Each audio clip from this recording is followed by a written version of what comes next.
I've always been involved with some sort of music most of my life. My mom and dad met playing in an orchestra. Dad played the clarinet and Mom some string bass of some kind. Anyway, Dad also, when he was in the Navy, played in the Navy band under Sousa a couple of times. But anyway, he also played the piano, so many times us kids were in by the piano, Dad played the piano, and we sang. And both of my sisters ended up learning the piano. I was supposed to, but I fought it. Finally, I wanted to play a horn or something, you know, like a saxophone or something, but Mom said, you gotta learn the piano first and learn to read music. So anyway, I finally took lessons. The second lesson, they had a recital. So I played the scale. I was embarrassed.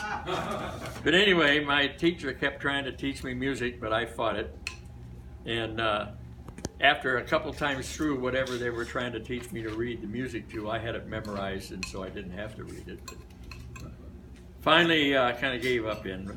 I grew up in Des Moines, Iowa, and was a member of St. John's Lutheran Church. It was a great big church, and I sang in a junior choir and graduated into the senior choir and joined the Luther League and went to camp at Lake Okoboji.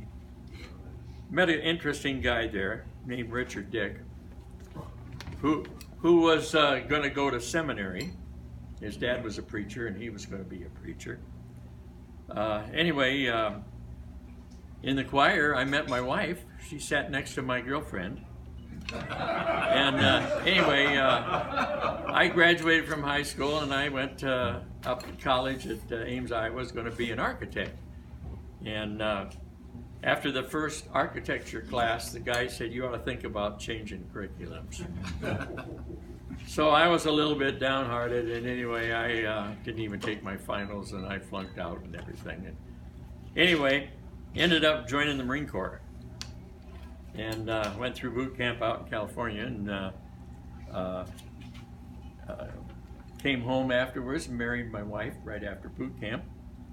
Then I was stationed in Cherry Point, North Carolina, after electronics school in Jacksonville, Florida, and Memphis, Tennessee. Got out of the Marine Corps and finished college in electrical engineering. Met an interesting guy there who lived in married student housing, the same one we did. Met Wayne there. That was a long time ago. Anyway, I took a job in Davenport, Iowa, at Bendix Instrument and Life Support Division, which made stuff for the Saturn V booster. So we were into the space stuff and everything. It was really interesting. But a guy at work tried to get me to come down to the barbershop. And I always had an excuse. And finally, to get him off my back, I went down. Where do I join?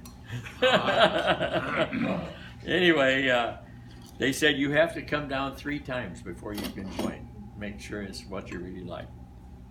Well, at the 3rd meeting that I went to, I joined the Davenport, Iowa chorus. Anyway, I also, with 3 other guys, we formed a quartet. I was singing tenor in those days because, you know, in a church choir I sang tenor, so therefore I should sing it in barbershop, right? Anyway, we were trying to get our quartet name. And I'm sure that you guys who have been in quartets know what that's like, trying to figure out what you're going to call yourselves. Anyway, our bass's 10-year-old son finally said one day, I know what you ought to call yourselves. And he said, what? Whorehounds. Whorehounds? Where'd you get that? Off the front of the candy store over there. Needless to say, we didn't take that. But we were fiddling around at the cafe one time, and we ended up being the Peppertones. Playing with the pepper shakers. Anyway, Peppertones, we had many sing-outs. We sang for the Lieutenant Governor Republican Convention, and he won, by the way. And he became governor later on. Anyway, we did make the district one time out in Denver, Central States. And then in '69, I moved up here, and we bought a home in Apple Valley. I found the Bloomington chapter And so I decided to go down and see what's going on there, and guess who was there? Richard Dick. How about that? Well, I changed parts. I tried baritone, and I could hit baritone, but I couldn't hear it. So I changed to bass, and of course that's where I've been ever since. We started a quartet there called the Half Notes. And Len Ingersoll, Jerry Larson, baritone that came up from Davenport right after I did, and I can't think of his name at the moment, but anyway, he was there a couple times, and I was singing bass. But in a little while, he went on somewhere else, and Jack Beaver joined up with us. So anyway, we had a lot of sing-outs, and I became active in the chapter as program vice president. Bunch of us went camping quite often in the summertime and had a lot of fun singing and everything like that. And we finally got the chapter to have 2 fishing trips a year up north. And in the spring, it was just the guys. And in the fall, we brought the wives up.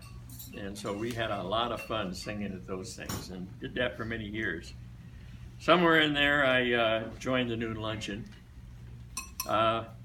It wasn't on Hennepin there. Where were we at before that? I couldn't remember. But anyway, I joined. The Moose Lodge. Moose. Yeah. St. Anthony, the other Moose. Yeah, okay. Anyway, we did that. We lost Lenny. Eventually, he got sick and eventually died. And Jack, we lost him. And anyway, then we started another quartet, which we had for a while, called the Milltown Express.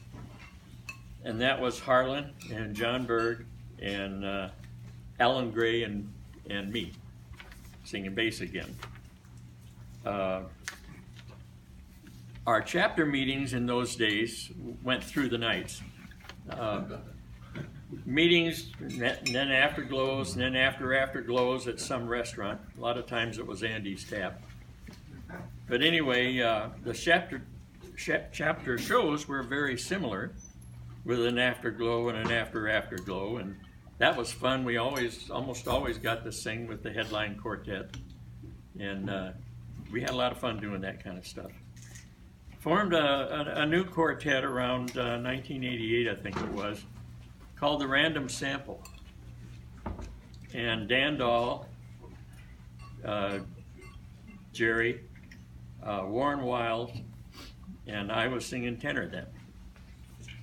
Bass then, excuse me. I switched to bass. We changed Warren fairly quick to Doug Lofdahl.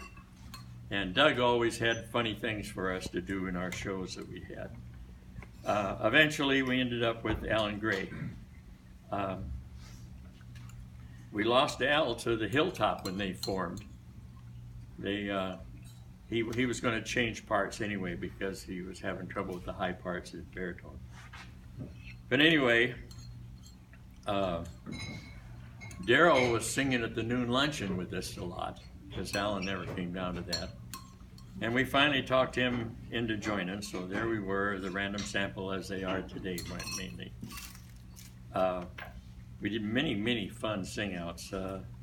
We sang at the 100th birthday party of IDS. That was a biggie, a lot of fun. Grand opening at the Mall of America. We learned God Bless the USA, you know that song? And we sang for a convention of all of the people that had served on a specific aircraft carrier. There must have been 150 or 175 people there. But they wanted us to sing around at the tables during the dinner, and then we'd have something to eat maybe later on. But anyway, we finished that part of it, and then we kind of got up in front before the speaker got up, and we sang God Bless the USA. And when we got to the real good part right near the end, they all stood up and saluted. We damn near lost it on the spot. I mean, talk about emotion. It was really something else. But anyway, we've sung at Kentucky Derby days out at the horse races, and some sales things at department stores. And we also sang for Benchwarmer Bob. You remember him. He had auctions before some twin games, and we'd have dinner and auctions, and we'd sing around in the dinner time. And that was a lot of fun. And then he always gave us tickets to the Twins game. So that was fun. And then, of course, one of the last ones we've had, the biggies, was we brought in Santa Claus at the Mall of America. And the Rockettes were there. And they insisted on having a picture with us. So I'm sure most of you have seen that. Anyway, at these ages now, I'm 82 and I'm the youngest guy in the quartet. And we're getting older and not quite so active. And then Bloomington chapter closed. I was president. Wasn't that fun? But anyway, some of us are having voice problems, so we still don't do an awful lot. We still get together once a week when we can and do some singing, and of course the lunch bunch here is our biggie. So that's basically it.